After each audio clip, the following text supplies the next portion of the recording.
Iya. Hasil dari laboratorium gula darah nih apa aja sih yang harus diperhatikan, dokter? Iya, ya. Jadi kalau kita berbicara ya masalah gula darah ya, memang di masyarakat kita ini hasil lab ini yang paling banyak ditanya gitu ya. Pertama gulanya, yang kedua kolesterol, asam urat. Makanya soalnya 3 ini pokoknya. Ya. 3. Nah sehingga mungkin ya kita bisa bahas ya dari glukosanya dulu ya.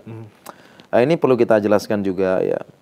Jadi pemeriksaan glukosa ini cukup banyak jenisnya. Ya, cukup banyak jenisnya. Yang paling saya sebutkan dulu pertama ada tes glukosa sewaktu. Jadi kapanpun dia bisa tes. Yang kedua ada tes gula puasa. Dia puasa dulu baru tes. Selanjutnya juga ada tes gula darah 2 jam postprandial atau 2 jam setelah makan. Dia makan dulu, kemudian 2 jam kita tes.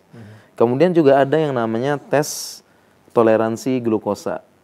Jadi sebelum kita tes ini orang tersebut kita kasih beban, kita kasih minuman glukosa 80 gram.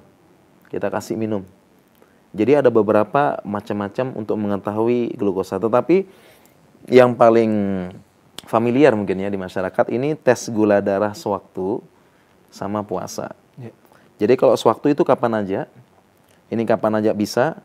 Kalau yang gula darah yang puasa ini dia harus puasa dulu. Dan memang perlu diketahui ya, ini perlu diketahui juga untuk tes gula darah sewaktu, kapanpun misalnya kayak tes tadi ya, atau ke laboratorium, tapi dia tidak puasa. Ini hasilnya tidak bisa digunakan untuk langsung mendiagnosis. Karena itu kadar gula darah sewaktu, dia bisa berubah kapanpun. Oleh karena itu untuk mendiagnosa diabetes ini perlu yang puasa. Perlu puasa sehingga dia tahu ternyata kalau tidak ada pengaruh makanan, oh begini berarti kadar glukosanya. Bahkan untuk tingkat lanjut lagi, dites lagi setelah makan tuh bagaimana. Sehingga kita mengetahui bagaimana respon tubuh terhadap masuknya gula ke dalam tubuh tersebut. Ya karena kalau orang diabetes ini kan gangguan penyesuaian. Kekurangan hormon insulin dan sebagainya, gangguan penyesuaian dengan gula yang masuk ke dalam tubuh.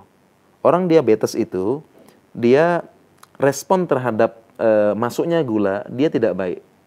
Kalau orang normal ya, orang normal kita makan gula, maka tubuh dia mengeluarkan insulin. Nah ini kayaknya sudah terkenal ya suntik insulin ya. Nah, dia mengeluarkan insulin. Nah fungsi insulin apa? Fungsinya insulin dia sebagai kendaraan yang membawa gula dari pembuluh darah ke dalam sel. Jadi ini kan gulanya banyak nih dalam pembuluh darah. Ini insulinnya nih truknya nih, bawa gulanya ke dalam sel karena selnya butuh gula.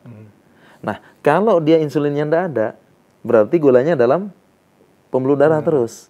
Sehingga apa yang terjadi dalam pembuluh darah, dalam darah glukosa tinggi, tetapi dalam sel dia tidak ada gulanya. Karena tidak ada insulin yang nganter gitu. Sel-selnya kehabisan gula. Tidak ada energi, tidak berkembang. Dari sinilah sarafnya rusak. Kemudian juga yang lain-lainnya rusak. Kalau luka tidak bisa sembuh. Karena selnya gulanya numpuk di pembuluh darah, di darah. Selnya tidak ada. Karena insulin tadi tidak nganter. Nah, jadi ini kita perlu lihat kan. Kalau dikasih glukosa sekian, gimana responnya dan sebagainya.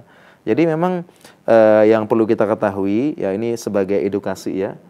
Masyarakat itu jangan langsung panik. Ya sekali lihat, sekali tesnya pun glukosa sewaktu.